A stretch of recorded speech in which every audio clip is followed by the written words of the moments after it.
नमस्कार दर्शक बंधु आज क्षुद्र भिडियो आपण मानक स्वागत। दर्शक बंधु जहाँ होईगले मध्य जेते बड़ असुविधा होईगले मध्य आपण माने रविवार दिन भूल भी यही सब काम को करिवे नहीं।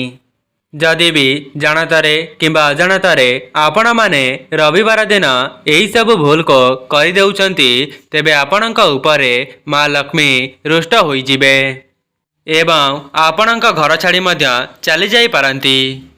दर्शक बंधु आपण माने जानिछंती जो व्यक्ति उपरे माँ लक्ष्मी कोप करि दियंती से व्यक्ति लक्ष्मी छड़ा होई जाए एवं ता जीवन रे सदा सर्वदा धनर संकट देखा देई थाए। ता सहित से व्यक्तिटी तार संपूर्ण जीवन रे ऋण करजर सामना करबाकू पड़ी थाए। जेमिति कि आमर वास्तुशास्त्र रे मान्यता अछि जे रविवार दिन अनेक गुड़िए शुभ संजोगर संगठन होई थाए। सेथिपई आपण माने रविवार दिन किछिटा कार्य को करिबा पई वंचित होई परिबे। तेबे जो व्यक्ति माने जानतारे किंबा अजाणतारे रविवार दिन यही सब भूल को करि दियंती तेबे सेमानंक जीवन को दुख दारिद्रतार आगमन होई थाए एवं से घरटी को माँ लक्ष्मी परित्याग करी चली जाइथांती। आमर सनातन धर्म रे रविवार दिनटी को श्री रविनारायण एवं माँ लक्ष्मी का उद्देश्य रे समर्पित करा जाइछि एवं किछिटा नियम को पालन करी व्रत उपवास मध्य रखा जाइथाए। शास्त्र रे मान्यता अछि जे जो व्यक्ति माने एही 9टी काम को करि देई थांती सेमानंकर जीवनटी नरक रे परिणत होई जाए एवं सेमाने तांका जीवन रे जेते चेष्टा करिले मध्य सेमानंक जीवन रे केबे हेले भी उन्नति होई पारि न थाए जहाद्वारा सेमानंक उपरे ऋण करजर भार बढ़ी जाए एवं सेमाने जहाँ भी रोजगार करिले मध्य सेमानंक पाखरे रही न थाए। दर्शक बंधु यही वीडियोटी को खास करी विवाहित महिला माने निश्चय देखंतो कहीं ना आमर सनातन धर्म रे महिला मानंको माँ लक्ष्मींकर स्वरूप बोली माना जाई थाए। दर्शक बंधु से ही सब भूल को जानिबा पई वीडियोटी को स्किप न करी शेष पर्यंत निश्चय देखंतो। जदि आपण माने वीडियोटी को अधारू छाड़ी देउछंती तेबे आपणक जानतारे किंबा अजाणतारे से ही सब भूल को करि देबे जहा द्वारा आपणक परिवार रही अवनति हेबा। आज्ञा हाँ दर्शक बंधु आपण माने रविवार दिन यही सब भूल को न करिले आपणकर जीवन सुखमय हेबा सहित आपणक परिवारटी भलरे चलिबे। ता सहित माँ लक्ष्मींकर स्थिरवास मध्य आपणक घरे सदा सर्वदा रहिबा। दर्शक बंधु मु आपण मानक वीडियो आगरे बताइबी जे रविवार दिन एमिति केउ कार्य को करिबा द्वारा माँ लक्ष्मी आपणक उपरे प्रसन्न होई जिबे एवं केउ कार्य को करिबा द्वारा माँ लक्ष्मी आपणक उपरे क्रोधित होई जिबे। सेथिपई जेउ माने भी एही वीडियोटी को देखुचंती शेष पर्यंत निश्चय देखंतो। आपण माने एहा द्वारा जानि परिबे जे रविवार दिन कौन खाइबा उचित एवं कौन न खाइबा उचित जहा द्वारा आपणक परिवार रही मंगल होई थाए। दर्शक बंधु जदि आपण माने एही सब भूल को पूर्वरु जानि जिबे तेबे आपण माने सेही सब भूल को करिवे नाही एवं आपणक परिवारटी सुख शांति रे चलिबा सहित आपण मध्य आपणक जीवन रे उन्नति करि परिबे। दर्शक बंधु यह को जानिबा पूर्वर आपण मानक अनुरोध वीडियोटी को लाइक करी कमेंट बॉक्स रे जय माँ लक्ष्मी जय जगन्नाथ अवश्य लिखि दियंतो एवं चैनलटी रे नुआ थिले चैनलटी को सब्सक्राइब करि दियंतो। दर्शक बंधु आमर वास्तुशास्त्र रे गुरुवार मंगलवार एवं शनिवार दिन किछिटा कार्य को करिबा पई वर्जन करा जाइछि किंतु आपण माने रविवार दिन मध्य एमिति किछि कार्य को करंतु नाही जहा द्वारा आपणकर ही अमंगल हेबा। आमर सनातन धर्म रे रविवार दिनटी को माँ लक्ष्मी एवं सूर्यदेव को समर्पित करा जाइछि। आपण माने रविवार दिन माँ लक्ष्मी को प्रसन्न कराइबा पई किछिटा उपायर पालन करि परिबे। ଆପଣମାନେ ରବିବାର ଦିନ ମା ଲକ୍ଷ୍ମୀଙ୍କ ପ୍ରସନ୍ନ କରାଇବା ପାଇଁ କିଛିଟା ବିଶେଷ ଉପାୟକୁ ପାଳନ କରିପାରିବେ, ଯାହାଦ୍ୱାରା ମା ଲକ୍ଷ୍ମୀଙ୍କ ଆଶୀର୍ବାଦ ଆପଣଙ୍କ ଉପରେ ସଦାସର୍ବଦା ରହିବ। ଦର୍ଶକ ବନ୍ଧୁ, ଆପଣଙ୍କ ଘରର ଉନ୍ନତି ଆପଣଙ୍କ ମୁଖ୍ୟ ଦ୍ୱାରରୁ ହିଁ ଜଣାପଡ଼ିଯାଏ। ସେଥିପାଇଁ ଯେଉଁମାନେ ବି ଏହି ଭିଡ଼ିଓଟିକୁ ଦେଖୁଛନ୍ତି, ଆପଣମାନେ କେବେ ହେଲେ ବି ଆପଣଙ୍କ ମୁଖ୍ୟ ଦ୍ୱାର ସାମ୍ନାରେ ଜୋତା ଚପଲକୁ ରଖିବେ ନାହିଁ। ଯଦି ବି ଆପଣମାନେ ଆପଣଙ୍କ ମୁଖ୍ୟ ଦ୍ୱାର ସାମ୍ନାରେ ଜୋତା ଚପଲକୁ ରଖିବେ, ତେବେ ମା ଲକ୍ଷ୍ମୀ ଆପଣଙ୍କ ଉପରେ କ୍ରୋଧିତ ହୋଇଯିବେ ଏବଂ ଆପଣଙ୍କ ଘର ଛାଡ଼ି ସଦାସର୍ବଦା ଚାଲିଯିବେ। ଆପଣମାନେ ଜାଣିଛନ୍ତି, ଯେଉଁ ବ୍ୟକ୍ତିର ଜୀବନରୁ ମା ଲକ୍ଷ୍ମୀ ଛାଡ଼ିକରି ଚାଲିଯାଆନ୍ତି, ତେବେ ସେହି ବ୍ୟକ୍ତିର ଜୀବନଟି ନର୍କରେ ପରିଣତ ହୋଇଯାଏ। ତା ସହିତ ସେହି ବ୍ୟକ୍ତିର ଜୀବନକୁ ଧନ ଆସିବାର ସମସ୍ତ ମାର୍ଗ ମଧ୍ୟ ବନ୍ଦ ହୋଇଯାଇଥାଏ।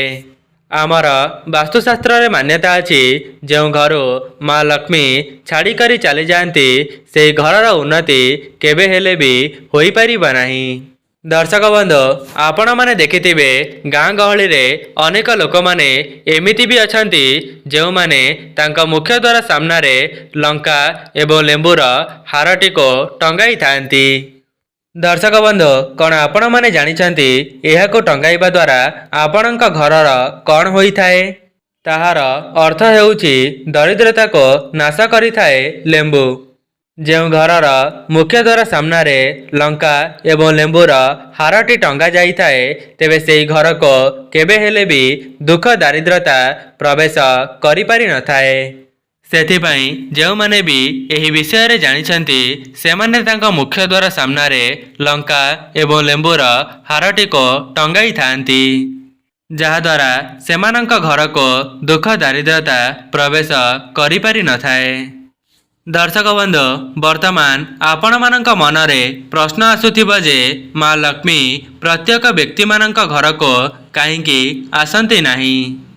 ଏହାର ଅର୍ଥ ହେଉଛି, ଯେଉଁ ଘରର ନାରୀମାନଙ୍କୁ ଅସମ୍ମାନିତ କରାଯାଇଥାଏ ଏବଂ ଘରର ଝିଅମାନଙ୍କୁ ଅସମ୍ମାନିତ କରାଯାଇଥାଏ, ସେହି ଘରେ ମା ଲକ୍ଷ୍ମୀ କେବେ ହେଲେ ବି ବାସ କରନ୍ତି ନାହିଁ। ଏହାର ଅର୍ଥ ହେଉଛି, ଯଦି ଆପଣମାନଙ୍କ ଘରେ ଝିଅ ବୋହୂମାନଙ୍କର ସମ୍ମାନ କରାଯାଉନଥିବ, ତେବେ ଆପଣମାନେ ହିଁ ବିଚାର କରନ୍ତୁ ମା ଲକ୍ଷ୍ମୀ ଆପଣଙ୍କ ଘରେ କିଭଳି ଭାବରେ ବାସ କରିବେ। ତା ସହିତ ଯଦି ଆପଣମାନଙ୍କ ଘରେ କୌଣସି ଭଗବାନଙ୍କର ଭାଙ୍ଗି ଯାଇଥିବା ମୂର୍ତ୍ତି ଅଛି, ତେବେ ମଧ୍ୟ ଏହା ଅଶୁଭ ହୋଇଥାଏ। କାହିଁକି ନା ଯେଉଁ ବ୍ୟକ୍ତିମାନଙ୍କ ଘରେ ଭାଙ୍ଗି ଯାଇଥିବା ମୂର୍ତ୍ତିର ପୂଜା କରାଯାଇଥାଏ, ସେହି ଘରେ ନକାରାତ୍ମକ ଶକ୍ତିର ବାସ ହୋଇଥାଏ। ଦର୍ଶକ ବନ୍ଧୁ, ବିଶେଷ କରି ରବିବାର ଦିନ କିଛିଟା କାର୍ଯ୍ୟରୁ ଆପଣମାନେ ବଞ୍ଚିବା ଉଚିତ। ଯଦି ଆପଣମାନେ ସେହି ସବୁ କାର୍ଯ୍ୟକୁ ନ କରିବେ, ତେବେ ଆପଣଙ୍କ ଉପରେ ମା ଲକ୍ଷ୍ମୀ ଏବଂ ନାରାୟଣଙ୍କ ଆଶୀର୍ବାଦ ସଦାସର୍ବଦା ରହିଯିବ। ତା ସହିତ ଆପଣଙ୍କ ପରିବାରର ମଧ୍ୟ ଉନ୍ନତି ହେବ। ଦର୍ଶକ ବନ୍ଧୁ, ଯଦି ଆପଣମାନେ ଏହି ଛୋଟିଆ ଛୋଟିଆ ଜିନିଷ ଉପରେ ଦୃଷ୍ଟି ରଖିବେ, ତେବେ ଆପଣଙ୍କ ଜୀବନରେ କେବେ ହେଲେ ବି ଦୁଃଖ ଦାରିଦ୍ରତାର ପ୍ରବେଶ ହୋଇପାରିବ ନାହିଁ। ଦର୍ଶକ ବନ୍ଧୁ, ଏବେ ଆସନ୍ତୁ ଜାଣିବା, ରବିବାର ଦିନ କେଉଁ 9ଟି କାର୍ଯ୍ୟକୁ କରିବା ଦ୍ୱାରା ଆମ ଘରକୁ ଦୁଃଖ ଦାରିଦ୍ରତାର ପ୍ରବେଶ ହୋଇଥାଏ। ଯଦି ଆପଣମାନେ ପୂର୍ବରୁ ଏହିସବୁକୁ ଜାଣିଯିବେ, ତେବେ ରବିବାର ଦିନଠାରୁ ଏହିସବୁ କାର୍ଯ୍ୟକୁ କରିବା ବନ୍ଦ କରିଦିଅନ୍ତୁ। ଦର୍ଶକ ବନ୍ଧୁ, ପ୍ରଥମ ଭୁଲଟି ହେଉଛି, ଆପଣମାନେ ରବିବାର ଦିନ କିଛିଟା ଜିନିଷକୁ ଦାନ କରିବେ ନାହିଁ। କାହିଁକି ନା ଶାସ୍ତ୍ରରେ ମାନ୍ୟତା ଅଛି, ରବିବାର ଦିନ ଏହିସବୁ ଜିନିଷକୁ ଦାନ କରିବା ଦ୍ୱାରା ଆପଣଙ୍କର ଅମଙ୍ଗଳ ହୋଇଥାଏ। ଯେମିତିକି ଚିନି ଏବଂ ରୂପାକୁ ଦାନ କରିବା ଠାରୁ ନିଜକୁ ଦୂରେଇ ରଖନ୍ତୁ। ଯେମିତିକି ଚିନିକୁ ଶୁକ୍ରଦେବଙ୍କର କାରକ ବୋଲି ମାନାଯାଇଥାଏ ଏବଂ ରବିବାର ଦିନ ଆପଣମାନେ ଚିନିକୁ ଦାନ କରିବା ଦ୍ୱାରା ଆପଣଙ୍କର ଶୁକ୍ରଗ୍ରହ ଦୁର୍ବଳ ହୋଇଯାଆନ୍ତି।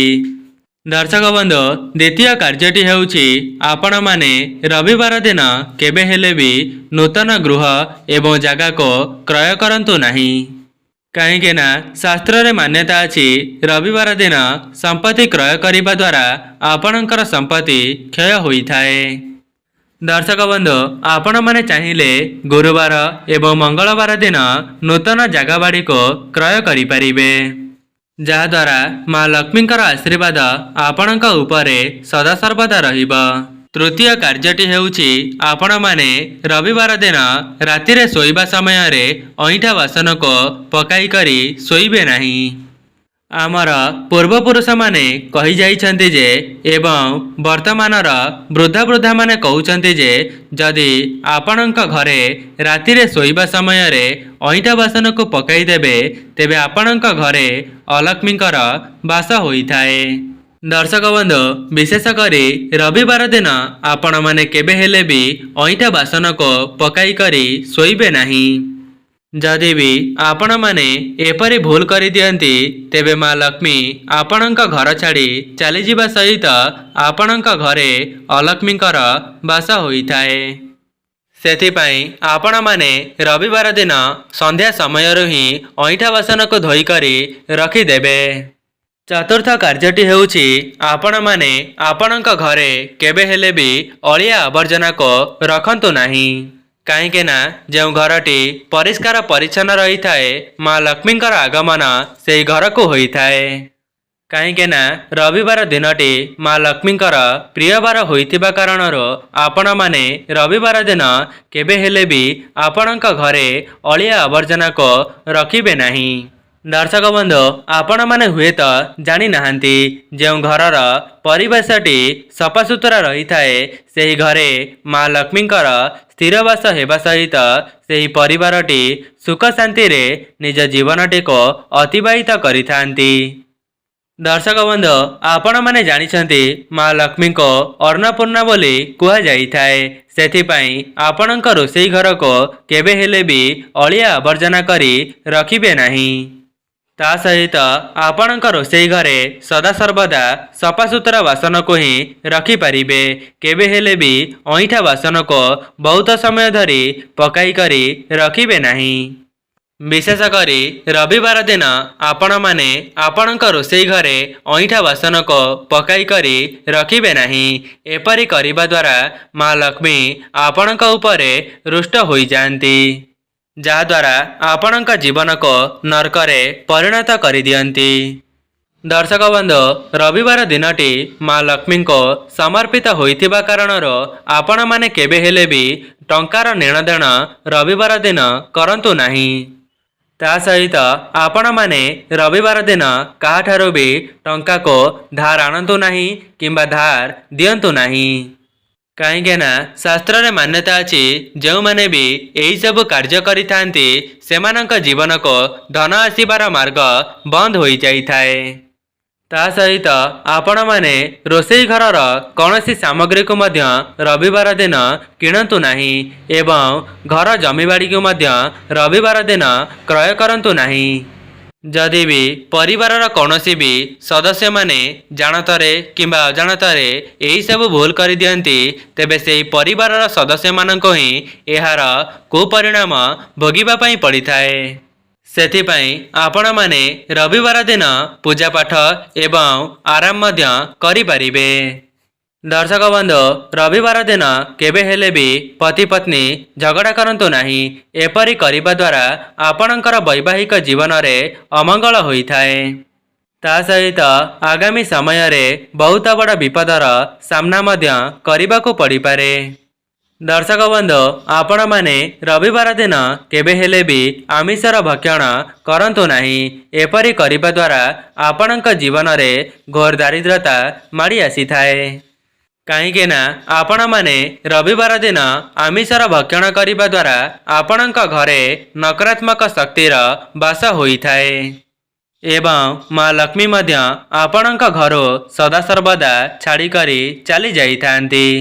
ता सहित आपण माने रविवार दिन राग हिंसा क्रोध मन मतांतर ठारो निजको दूरेई रखंतु। दर्शक बंधु मोर कहिबार अर्थ हेउछि आपण माने रविवार दिन समस्तक सहित नम्रतार सहित कथबार्ता हुअन्तु। दर्शक बंधु एमिति भी किछिटा जिनिस अछि जाहाकु आपण माने रविवार दिन किनिबा द्वारा माँ लक्ष्मी आपणक उपरे प्रसन्न होइथांती। ତେବେ ସେହି ଜିନିଷ ଗୁଡ଼ିକ ହେଉଛି ସାଜ ଶୃଙ୍ଗାରର ଦ୍ରବ୍ୟ, ସଙ୍ଗୀତ, ବାଦ୍ୟଯନ୍ତ୍ରକୁ କ୍ରୟ କରିବା ଦ୍ୱାରା ମା ଲକ୍ଷ୍ମୀ ପ୍ରସନ୍ନ ହୋଇଥାନ୍ତି। ଦର୍ଶକ ବନ୍ଧୁ, ଏବେ ଆସନ୍ତୁ ଜାଣିବା ମା ଲକ୍ଷ୍ମୀଙ୍କୁ ପ୍ରସନ୍ନ କରାଇବାର କିଛିଟା ଗୁରୁତ୍ୱପୂର୍ଣ୍ଣ ଉପାୟ ବିଷୟରେ। ଯଦି ଆପଣମାନେ ଏହିସବୁ ଉପାୟକୁ କରିନିଅନ୍ତି ତେବେ ଆପଣଙ୍କ ଉପରେ ମା ଲକ୍ଷ୍ମୀଙ୍କର ଆଶୀର୍ବାଦ ରହିବା ସହିତ ଆପଣଙ୍କ ପରିବାରର ମଧ୍ୟ ଉନ୍ନତି ହୋଇଥାଏ। ଦର୍ଶକ ବନ୍ଧୁ, ପ୍ରଥମ ଉପାୟଟି ହେଉଛି ଆପଣମାନଙ୍କୁ ରବିବାର ଦିନ ମା ଲକ୍ଷ୍ମୀଙ୍କର ଗୋଟିଏ ଫଟୋକୁ ଆଣିବାର ଅଛି ଏବଂ ସେହି ଫଟୋଟିକୁ ଆଣିବା ସମୟରେ ଗୋଟିଏ କଥାର ଧ୍ୟାନ ରଖିବେ, ଯେପରି ସେହି ଫଟୋଟିରେ ମା ଲକ୍ଷ୍ମୀ ପଦ୍ମଫୁଲ ଉପରେ ବସି ରହିଥିବେ ଏବଂ ଆପଣମାନେ ସେହି ଫଟୋଟିକୁ ଆଣିସାରିବା ପରେ ସଠିକ୍ ବିଧିବିଧାନ ଦ୍ୱାରା ଫଟୋଟିର ପୂଜାର୍ଚ୍ଚନା କରିବେ। ଆପଣମାନେ ମା ଲକ୍ଷ୍ମୀଙ୍କର ବିଶେଷ ଭାବରେ ପୂଜାର୍ଚ୍ଚନା କରିସାରିବା ପରେ ମା ଲକ୍ଷ୍ମୀଙ୍କ ନିକଟରେ ଗୋଟିଏ ଘିଅର ଦୀପକୁ ପ୍ରଜ୍ୱଳନ କରିବେ ଏବଂ ସେହି ଦୀପରେ ଅଳେଇଚ ଏବଂ ତେଜପତ୍ରକୁ ପକାଇ ଜଳାଇ ଦେବେ ଏବଂ ଏହାପରେ ଆପଣଙ୍କ ମନରେ ଯାହା ବି କିଛି ଅଧା ଅଧୁରା ମନସ୍କାମନା ରହିଅଛି ସେସବୁକୁ ମଧ୍ୟ ଜଣାଇ ଦେବେ। ଏହାପରେ ଆପଣମାନେ ମା ଲକ୍ଷ୍ମୀଙ୍କ ନିକଟରେ କିଛିଟା ପ୍ରସାଦକୁ ଲଗାଇ ଦେବେ। ଦର୍ଶକ ବନ୍ଧୁ, ମୁଁ ଆପଣମାନଙ୍କ ଆଗରେ ଯେଉଁ ସବୁ ଉପାୟକୁ କହି ରଖିଲି ତାହା ଅତ୍ୟନ୍ତ ସରଳ ଏବଂ ସହଜ ଅଟେ, ଯାହାକୁ କରିନେବା ଦ୍ୱାରା ମା ଲକ୍ଷ୍ମୀ ଆପଣଙ୍କ ଉପରେ ପ୍ରସନ୍ନ ହୋଇଯିବେ। ଦର୍ଶକ ବନ୍ଧୁ, ଏବେ ଆସନ୍ତୁ ଜାଣିବା ଦ୍ୱିତୀୟ ଉପାୟ ବିଷୟରେ। ଦ୍ୱିତୀୟ ଉପାୟଟିରେ ଆପଣମାନେ ଗୋଟିଏ ମାଟିର କଳସକୁ ଆଣିବେ ଏବଂ ସେହି କଳସରେ ଅରୁଆ ଚାଉଳକୁ ଭରିଦେବେ ଏବଂ ସେହି ଚାଉଳ ଉପରେ ଗୋଟିଏ 1 ଟଙ୍କିଆ ମୁଦ୍ରାକୁ ରଖି ତାହାକୁ ଘୋଡ଼ାଇ ଦେବେ ଏବଂ ସେହି କଳସଟିକୁ ନେଇ ଆପଣଙ୍କ ଘର ପାଖରେ ଥିବା ମନ୍ଦିରର ପୂଜକଙ୍କୁ ଦାନ କରିଦେବେ। ଏପରି କରିନେବା ଦ୍ୱାରା ମା ଲକ୍ଷ୍ମୀ ଆପଣଙ୍କ ଉପରେ ପ୍ରସନ୍ନ ହୋଇଯିବେ। ଦର୍ଶକ ବନ୍ଧୁ, ପରବର୍ତ୍ତୀ କାର୍ଯ୍ୟଟି ହେଉଛି, ଯଦି ଆପଣମାନେ କୌଣସି ଶୁଭ କାର୍ଯ୍ୟକୁ ଯିବା ସମୟରେ ଦହି ଏବଂ ଚିନିକୁ ଖାଇ ସେହି କାର୍ଯ୍ୟଟିରେ ଯାତ୍ରା କରନ୍ତି ତେବେ ଆପଣଙ୍କର ସେହି କାର୍ଯ୍ୟଟି ଶୁଭମଙ୍ଗଳ ହୋଇଥାଏ। ଦର୍ଶକ ବନ୍ଧୁ, ଯଦି ଆପଣମାନେ ନିଜ ଘରକୁ ଧନର ଆଗମନ କରାଇବା ପାଇଁ ଚାହୁଁଛନ୍ତି ତେବେ ରବିବାର ଦିନ ନିଜର ସ୍ନାନ ଆଦି କାର୍ଯ୍ୟ ସମାପନ କରିବା ପରେ ନିଜ ମୁଖ୍ୟ ଦ୍ୱାରର ଦୁଇ ପାର୍ଶ୍ୱରେ ସ୍ୱସ୍ତିକକୁ ଅଙ୍କନ କରିବେ। ତା ସହିତ ମା ଲକ୍ଷ୍ମୀଙ୍କର ପାଦପଦ୍ମକୁ ମଧ୍ୟ ଅଙ୍କନ କରିବେ। ଏପରି କରିବା ଦ୍ୱାରା ମା ଲକ୍ଷ୍ମୀଙ୍କର ଆଗମନ ଆପଣଙ୍କ ଘରକୁ ହୋଇଥାଏ। ତା ସହିତ ଆପଣଙ୍କ ମନରେ ଯାହା ବି କିଛି ମନସ୍କାମନା ରହିଅଛି ସେସବୁକୁ ମଧ୍ୟ ମା ଲକ୍ଷ୍ମୀ ପୂରଣ କରିଦେବେ।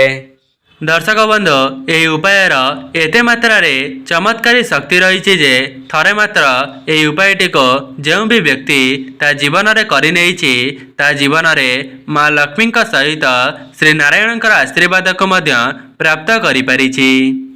ତେବେ ଦର୍ଶକ ବନ୍ଧୁ, ଏହା ଥିଲା ସେହି ସବୁ କାର୍ଯ୍ୟ ଯାହାକୁ ଆପଣମାନେ ରବିବାର ଦିନ କରିବେ ନାହିଁ। ଯଦି ଆପଣମାନଙ୍କୁ ଭିଡ଼ିଓଟି ଭଲ ଲାଗିଥାଏ ଭିଡ଼ିଓଟିକୁ ଲାଇକ୍ କରି କମେଣ୍ଟ ବକ୍ସରେ ଜୟ ମା ଲକ୍ଷ୍ମୀ, ଜୟ ଜଗନ୍ନାଥ ଅବଶ୍ୟ ଲେଖିଦିଅନ୍ତୁ ଏବଂ ଚ୍ୟାନେଲଟିରେ ନୂଆ ଥିଲେ ଚ୍ୟାନେଲଟିକୁ ସବସ୍କ୍ରାଇବ୍ କରିଦିଅନ୍ତୁ। ଆଜି ପାଇଁ ରହୁଛି, ନମସ୍କାର।